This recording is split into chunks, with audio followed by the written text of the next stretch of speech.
আমি এখন পড়ার চেষ্টা করব আয়াতুল কুরসি। যে আয়াতুল কুরসি যদি কেউ পড়ে প্রত্যেক ফরজ নামাজের পর,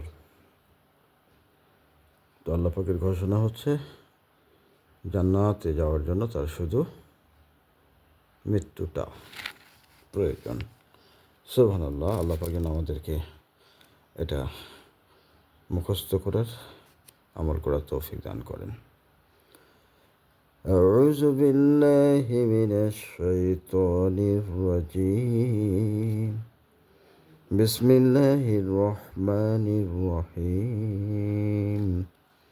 الله لا إله إلا هو الحي القيوم لا تأخذه سنة ولا نوم له ما في السماوات وما في الأرض من ذا الذي يشفع عنده إلا بإذنه يعلم ما بين أيديهم وما خلفهم ولا يحيطون بشيء من علمه إلا بما شاء وسع كرسيه السماوات والأرض ولا يعوده حفظهما وهو العلي العظيم.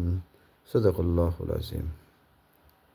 আল্লাহ এমন সত্তা, তিনি ব্যতীত কোনো প্রকৃত উপাস্য নেই।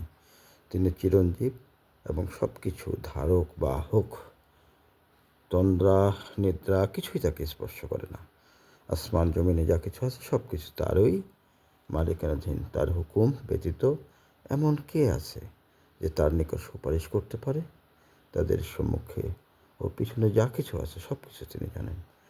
তিনি যতটুকু ইচ্ছা করেন ততটুকু ছাড়া তার জ্ঞান সমুদ্র হতে তারা কিছুই আয়ত্ত করতে পারে না। তার সিংহাসন আসমান জমিনে বেষ্টন করে আছে, আর সেগুলো রক্ষণাবেক্ষণ তাকে মোটেই ক্লান্ত করে না। তিনি সর্বোচ্চ এবং সুমহান। এই আয়াতুল কুরসি সূরা বাকারার 255 নম্বর আয়াত।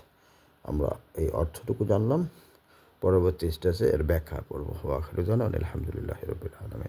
আল্লাহ পাক সবাইকে এটা আমল করার তৌফিক দান করুক এবং আমরা যেন জান্নাতের সুউচ্চ মুকাম আল্লাহ পাক আমাদেরকে দান করেন।